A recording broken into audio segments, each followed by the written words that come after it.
내 백성 이스라엘의 지도자로 삼으라. 그가 내 백성을 블레셋 사람들의 손에서 구원하리라. 내 백성의 부르짖음이 내게 상달되었으므로 내가 그들을 돌아보았하셨더니 사무엘이 사울을 볼 때에 여호와께서 그에게 이르시되 보라, 이는 내가 내게 말한 사람이니 이가 내 백성을 다스리리라 하시니라. 아멘. 네, 수요일 이 밤에는 성경의 인물들을 우리가 살펴보는 시간을 갖고 있습니다. 이 구속사가 하나님께서 세우신 인물들을 통해서 어떻게 이어져 가는지를 이렇게 요걸 연결시켜서 보면 파노라마식으로 하나님의 구속 역사를 볼 수 있게 됩니다. 근데 이스라엘 백성들 가운데 이제 구속 역사를 이어가려면 유다 지파의 왕이 일어서야 되는데 아이러니하게도 유다 지파 왕이 일어나기 전에 사울이라는 인물이 중간에 세워지게 됩니다. 왕정 체제의 첫 번째 이스라엘의 왕이 세워지게 되는 것이죠. 왜 하나님께서 사울을 세우셨는가? 사울을 패하실 것 같으면 하나님께서 왜 사울을 세우시고 애초에 다윗을 세우지 않으셨을까? 이런 질문을 해볼 수가 있는데 우리가 그 하나님의 오묘한 섭리를 인간의 지혜로 다 할 수는 없습니다. 그것을 다 풀어낼 수는 없습니다. 그러나 우리는 성경이 말씀하는 바 사람이 태에서 어떤 선이나 악을 행하기 전에 그의 기쁘신 뜻대로 택하시는 하나님의 경륜과 뜻을 따라서 이 일들이 이루어진다. 네, 그것을 인정하고 우리가 모르는 부분은 하나님께 맡겨드리고 아는 부분부터 우리가 그래도 여기서 캐치할 수 있는 부분부터 영적인 교훈으로 받아들이면 되겠습니다. 분명한 것은 사울은 사람들의 성화로 세워진 왕이었다라는 것입니다. 오늘 본문은 하나님께서 그를 택하신 것처럼 나오지만 사실은 이스라엘 백성들이 하나님의 의중에 상관없이 자신들의 왕을 구할 때에 하나님께서 그들이 원하는 왕을 먼저 주신 것입니다. 사무엘이 분명히 이제 왕정이 시작되면 이러이러한 너희들의 고난의 멍에가 시작될 것이다 라고 경고했음에도 불구하고 이스라엘 백성들은 그런 말 하지 마소서, 우리에게도 왕이 필요합니다 라고 그렇게 성화를 하고 우기고 그러는 바람에 하나님께서 저들이 원하는 대로 한번 줘봐라 라고 그렇게 그런 의미에서 세우신 왕이 이제 사울 왕이 되는 것입니다. 반면에 다윗은 하나님 마음에 합한 사람으로 하나님께서 세우신 이제 왕이 되는 것입니다. 다윗이 세워져야 될 수밖에 없었던 이유는 구속사에 합당한 지파가 유다 지파이기 때문에 그 지파 가운데 하나님의 마음에 합한 사람이 다윗이었기 때문에 이제 다윗이 유다 지파의 왕으로 첫 번째 왕으로 세워지게 되는 것입니다. 근데 이후에 보면 사울 왕가는 패해지게 되고 다윗의 왕가는 지속되게 됩니다.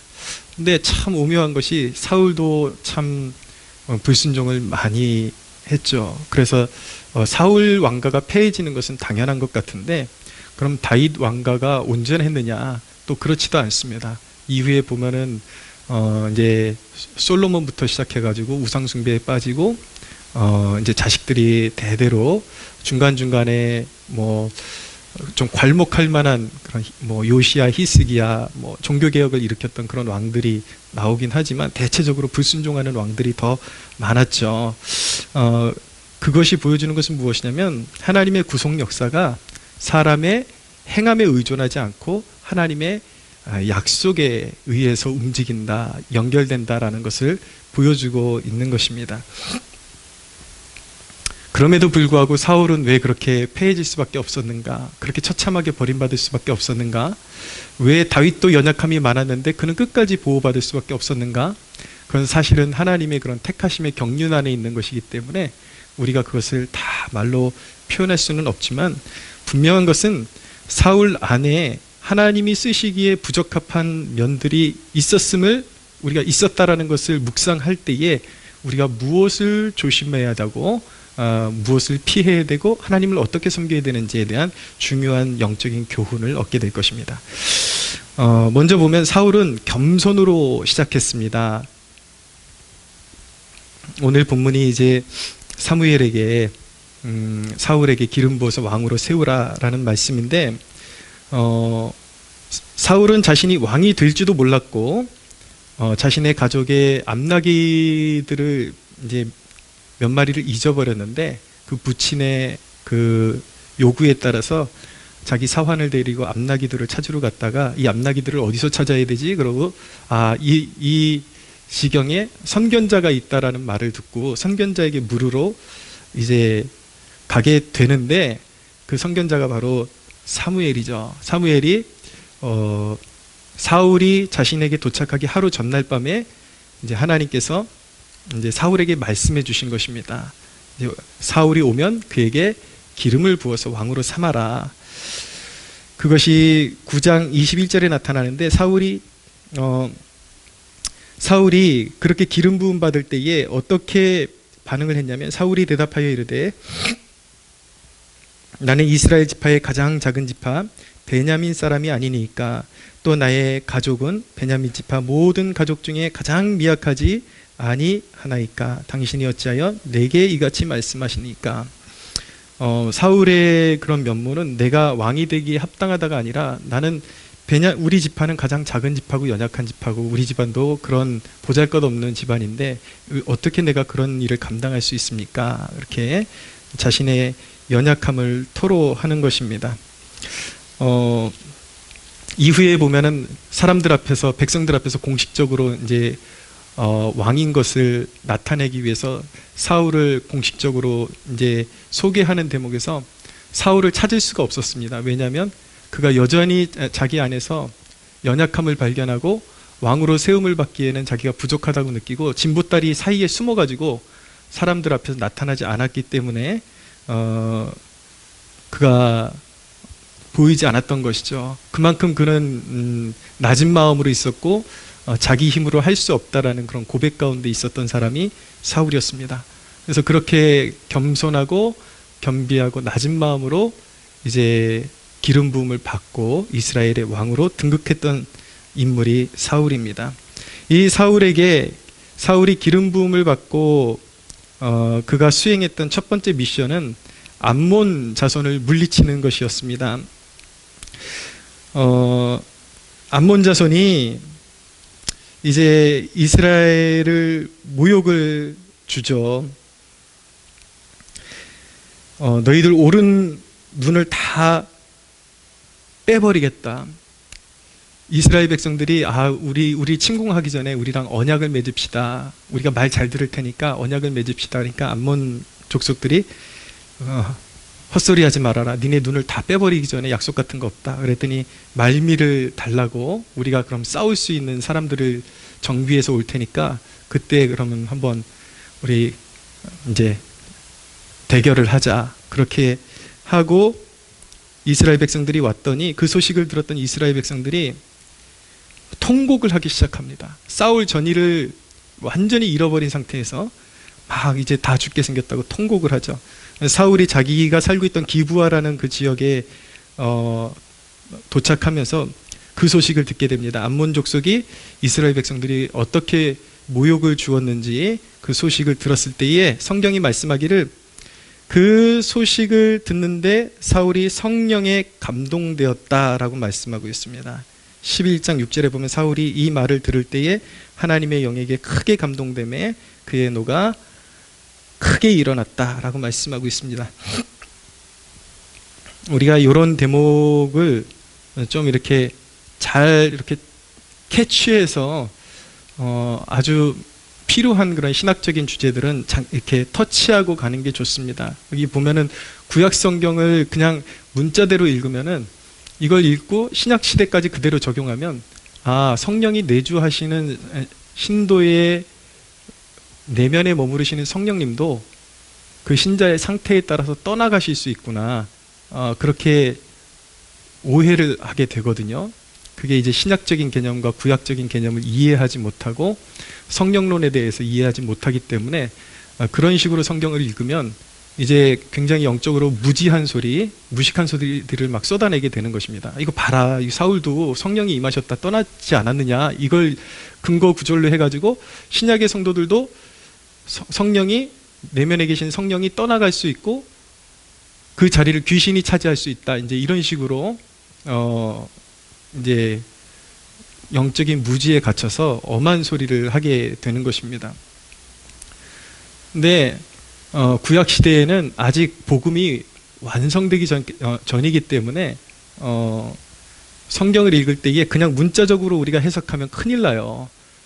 어떤 이 본문이 전체 하나님의 구속 역사의 어느 위치에 있는지를 파악해야 되고, 신학적으로 어떤 의미를 담고 있고, 전체적인 그림에 조합해서 이 구절을 읽어야지 그냥 이것만 딱 읽고 성령이 무조건 신약의 성도들 안에서도 떠나갈 수 있다, 이렇게 읽으면 큰일 나는 것입니다. 구약 시대에는 완전히 성령께서 모든 믿는 자에게 부어진 상태가 아니기 때문에 하나님의 어떤 주시는 사명, 직분, 직책, 그리고 사역에 따라서 간헐적으로 일시적으로나 아니면 가변적으로 성령이 임하셨다가 떠나기도 하시고, 그런 상태였습니다. 그러나 신약에는 예수님께서 우리를 고아와 같이 버리지 아니하신다라고 말씀하셨고, 약속하신 대로 승천하신 다음에 성령을 부어주셔서 믿는 모든 성도들 안에 성령께서 내재하고 계시고, 그 성령은 영원토록 성도를 떠나가지 아니하시는 것입니다. 할렐루야. 근데 그런 관점에서 읽으셔야 돼요.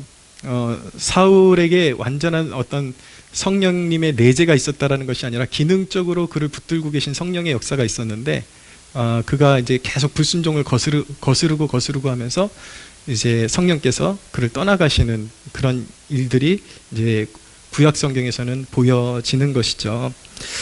어쨌든 간에 지금 이제 그 암몬 족속이 모욕을 준 사건을 듣고 성령에 감동되었습니다. 성령이 감동되었을 때에 싸울 의욕이 없었던 이스라엘 백성 앞에서 그가 행한 일은 무엇이냐면, 하나님이 주신 분노로 가득해가지고, 오늘 성경에 보니까 한 겨리의 소를 각을 떠서 각 지역에 보냈다. 그것은 무엇인가? 여호와의 싸움을 싸우지 않고 그렇게 두려워하고 일상에만 빠져가지고 하나님의 싸움에 참여하지 않는 백성들의 우양은 하나님께서 이렇게 벌을 내리셔서 다 조각을 내버리실 거다라는 경고를 주게 된 것입니다. 주고 있는 것입니다. 그 경고를 받았더니 그 조각을 받은 마을마다 오늘 성경에 보니까 여호와의 두려움이 임했다, 하나님의 경고로 임했다라고 말씀하고 있습니다. 그래서 그들이 그 두려움을 가지고 깨어나서 사울의 리더십을 따라서 한마음이 되고 하나가 되어서 이 여호와의 싸움에 나갔을 때에 그동안에는 패배밖에 없었는데 암몬 족속을 넉넉히 이기는 역사가 일어났던 것입니다. 그렇게 보면 초기에 그의 리더십은 매우 성공적이었고 하나님을 의지하는 겸손한 리더십이었다라는 것을 보게 되는 것입니다. 그런데 이런 승리도 사울에게 있어서는 얼마 가지 못했다라는 것이 참 안타깝습니다. 사울은 금세 무너지기 시작했습니다. 그 무너지는 모습을 차곡차곡 한번 살펴보면은 13장에 이르러서, 사무엘상 13장에 이르러서 이제 블레셋과의 또 다른 전쟁이 일어나게 되는데, 이때가 사울의 통치 2년차 정도이고 사울의 나이가 42살이었습니다.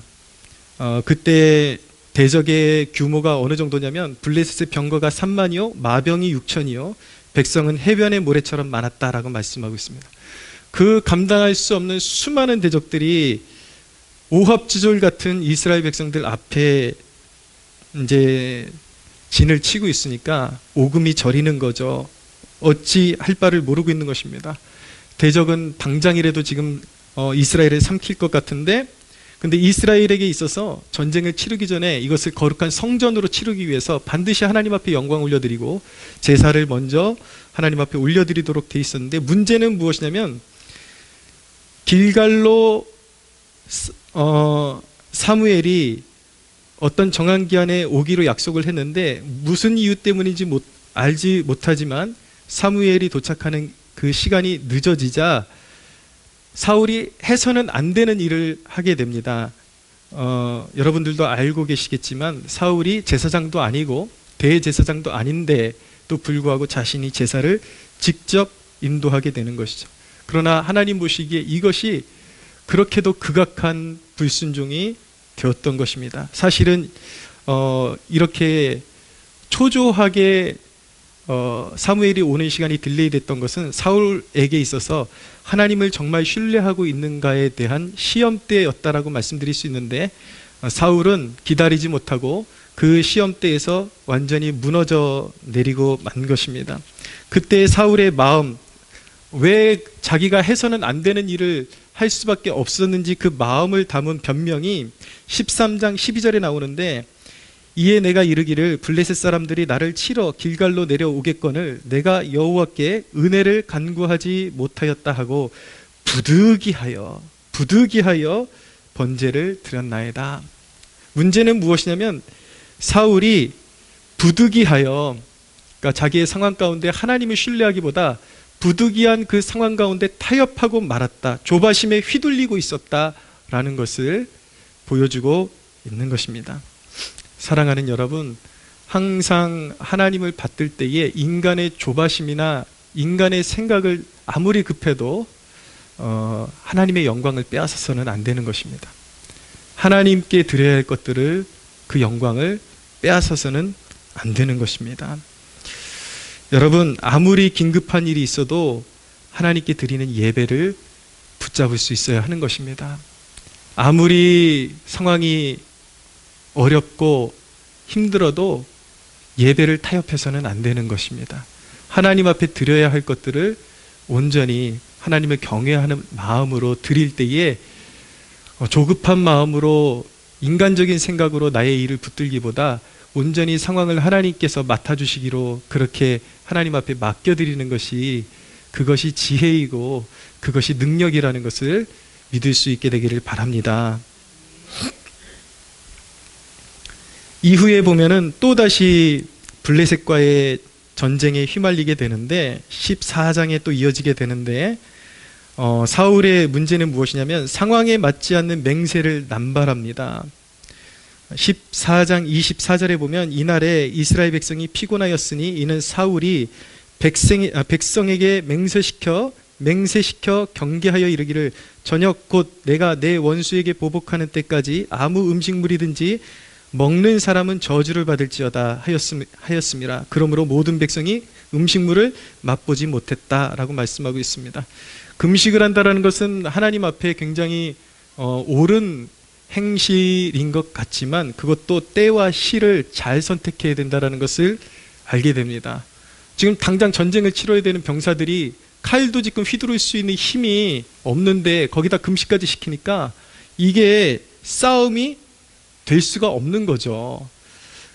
그러니까 사울의 아들 요나단이 우연히 길을 가다 꿀을 발견하고 꿀을 맛보고서 눈이 갑자기 확 밝아지는 것을 느끼게 됩니다. 그러면서 꿀 요 조금만 찍어 먹어도 눈이 이렇게 밝아지고 체력이 이렇게 돋구어지는데 우리 아버지가 무언가 잘못 결정할 것 같다. 이스라엘 백성들이 조금이라도 이렇게 꿀이라도 찍어 먹고 체력을 유지했더라면 더 잘 싸울 수 있었을 텐데 이제 그런 행동을 하게 되죠. 근데 요나단도 결코 잘한 행실이라고 말할 수 없습니다. 일단 사울이 그렇게 내뱉었는데 자기 임의대로 행동한 것이 불씨가 되어서 배고픈 이스라엘 백성들의 그 불똥이 이제 튀어가면서 그 정욕에 불이 붙게 됩니다. 그러면서 배고픈 이스라엘 백성들이 탈취한 짐승들을 하나님이 원하시는, 하나님이 가르쳐 주신 방법이 아니라 이스라엘 백성들은 핏째 먹어서는 안 되거든요, 짐승을. 근데 너무 배고프니까 핏째로 막 짐승처럼 막 동물들을 잡아가지고 막 먹는 그런 죄에 빠지게 된 것입니다. 그랬더니 사울이 나중에 이 상황이 어떻게 벌어진 건가 심리하다가 자기 아들이 그렇게 제일 앞장서서 꿀을 맛보고 그렇게 선동을 했다라는 것은 알지는 못하고 누구든지 제비 뽑아서 잡히면 내 아들 요나단이라 할지라도 죽이겠다라고 또 맹세를 합니다. 맹세에 또 다른 맹세를 거듭하면서 오히려 해결책을 찾게 되는 것이 아니라 죄를 거듭하게 되는 그러한 패단에 빠지게 되는 것입니다. 잘못된 결단, 잘못된 맹세가 죄에 죄를 더하게 하는 것입니다.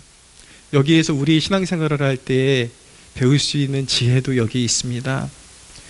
우리가 하나님을 섬기기 위해서 세상과 선을 긋고 어떤 부분에 있어서는 금욕적인 삶을 살아가는 것이 기독교인의 삶이기도 하지만 때때로 극단적인 금욕 그리고 극단적인 결단에서 인간 내면에 있는 욕구가 한번 잘못 발산되면 훨씬 더 크게 엇나갈 수 있다는 것을 배울 수 있어야 합니다.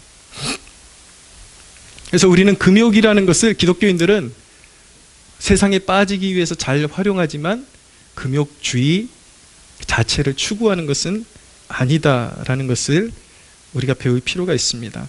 그래서 여러분들이 하나님과 동행하는 삶에 있어서 하나님께 집중하는 시간이 있는 반면에 때때로는 자신에게 어떤 여가와 여유를 주는 것도 좋은 한 가지의 방법이라고 말씀드릴 수가 있습니다. 그 지혜를 배울 수 있어야 되는 것입니다. 근데 이 말씀이 사실은 요즘 세대에게는 잘 어울리지 않는 말씀 같아요. 제멋대로 사는 사람들이 더 많은데 이 말씀이 그렇게 어울리지 않는 세대 같다라는 그런 생각도 들기는 하지만 우리가 원칙은 알고 있어야 됩니다.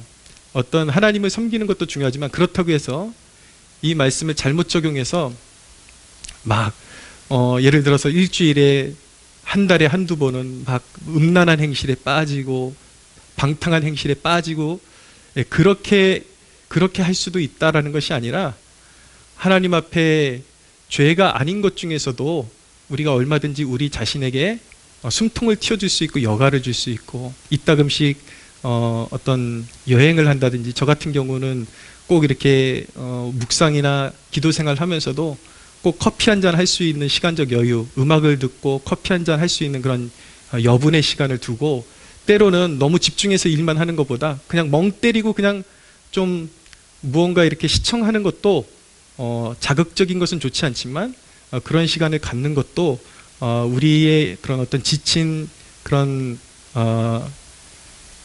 삶이 회복되는 데 도움이 될 수 있다는 것을 알아두면 신앙생활하는데 많은 도움을 얻을 수가 있습니다. 제가 신학교 때에 교수님에게 들은 한 대목이 있는데 과거에 수도원 운동이 한창 유행할 때 발흥할 때에 수도사들이 이제 채식만을 하는데 그 채식만 하던 수도사들이 어느 날 육식을 하고 싶은 욕구가 일어나니까 그걸 참지를 못하고 동네에서 막 닭 같은 거 훔쳐다가 잡아먹고 이러니까 이게 오히려 하나님을 위해서 금욕을 하기 시작했는데 그게 오히려 도둑질이 되고 더 엉망이 되는 그런 패단을 보면서 이 취프가 되는 수도사가 자기 밑에 자기는 그만큼 참을 수 있는 그런 견고함이 이제 형성이 됐는데 밑에 거느리는 수도사들이 그만큼의 그런 견고함이 없는 것을 보면서 이게 오히려 더 패단이 될 수 있다 그래서 우리 그러지 말고 주기적으로 한 번씩 육식을 하자.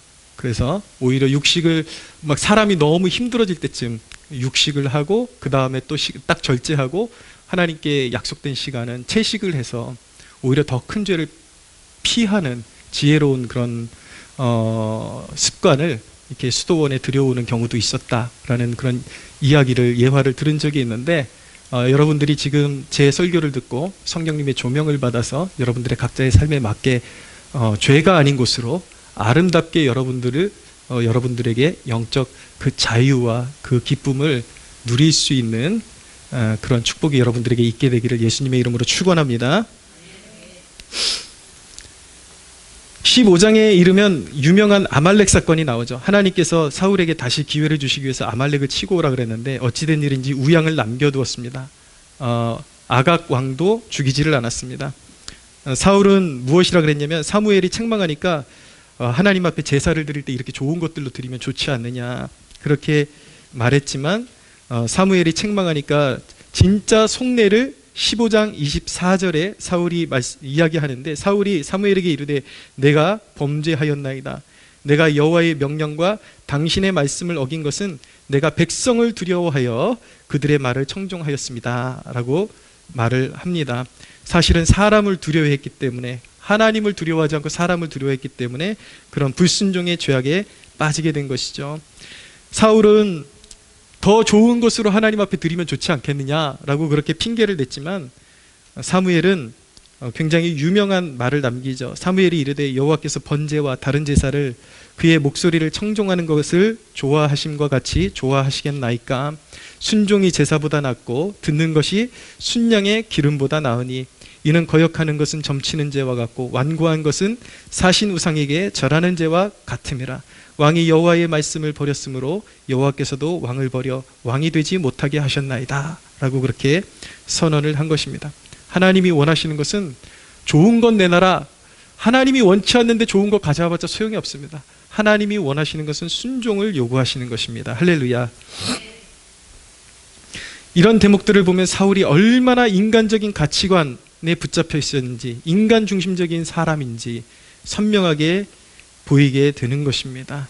이렇게 불순종이 거듭거듭되는 가운데 이제 여호와의 영이 성령 사울을 떠나가시고 이제 악령이 역사하기 시작했습니다.